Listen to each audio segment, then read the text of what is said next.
Halo teman-teman, di sini saya akan menjelaskan tentang lahirnya Pancasila, mulai dari BPUPKI, Piagam Jakarta, dan PPKI. Sebelum ke penjelasan materi, perkenalkan terlebih dahulu, saya Dea Fauzia dari Prodi PGSD UPBJJ UT Pontianak Salut Kuburaya. Peristiwa penting dalam proses lahirnya Pancasila. Pada tanggal 29 April 1945, BPUPKI dibentuk oleh Jepang dengan tujuan menyelidiki dan mempersiapkan kemerdekaan Indonesia. Diketuai oleh Rajiman Wedioningrat, BPUPKI mengadakan sidang untuk membahas dasar negara dan rancangan Undang-Undang Dasar Indonesia. Pada sidang pertama BPUPKI pada tanggal 29 Mei sampai 1 Juni 1945, beberapa tokoh seperti Muhammad Yamin, Soepomo, dan Soekarno menyampaikan usulan dasar negara, di mana pada tanggal 1 Juni 1945, Soekarno menyampaikan pidato tentang 5 dasar negara yang diberi nama Pancasila.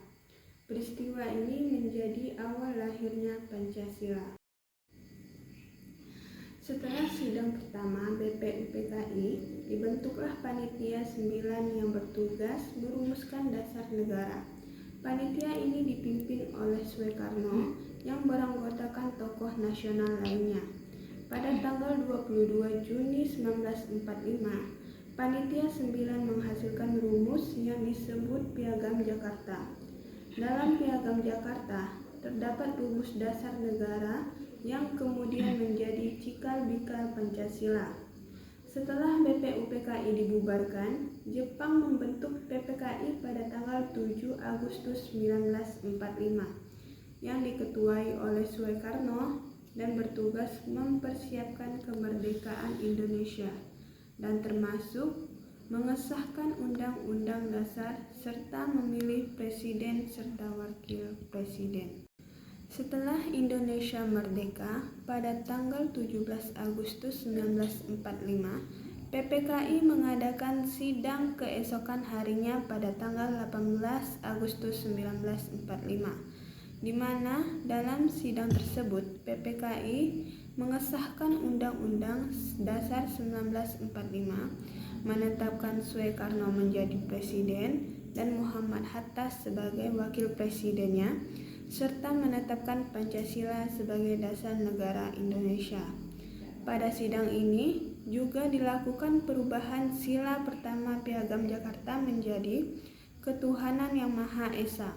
Perubahan tersebut dilakukan untuk menjaga persatuan dan menghargai keberagaman bangsa Indonesia. Nilai-nilai Pancasila yang tercermin dalam peristiwa BPUPKI, Piagam Jakarta, dan PPKI.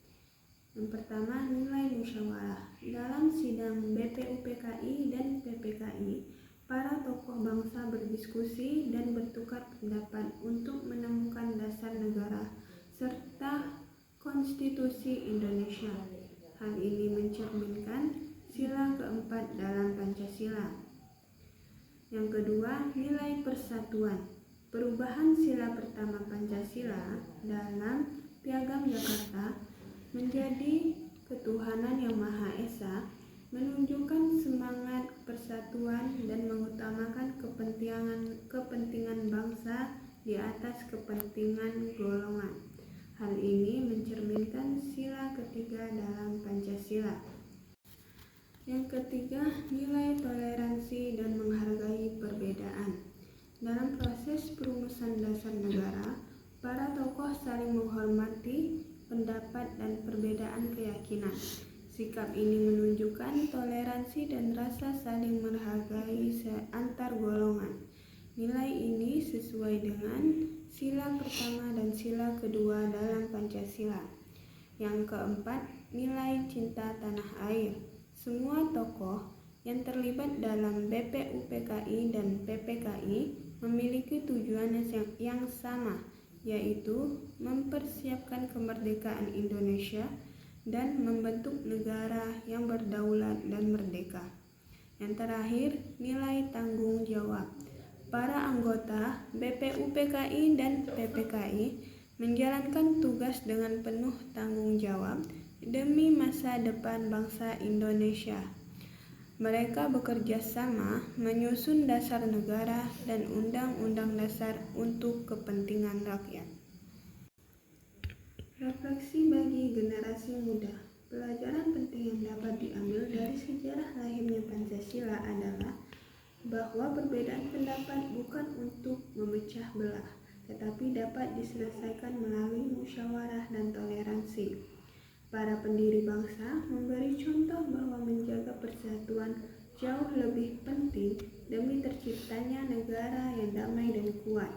Nilai-nilai tersebut masih sangat relevan bagi generasi muda saat ini, terutama di tengah perkembangan teknologi dan media sosial yang sering memunculkan perdebatan serta konflik.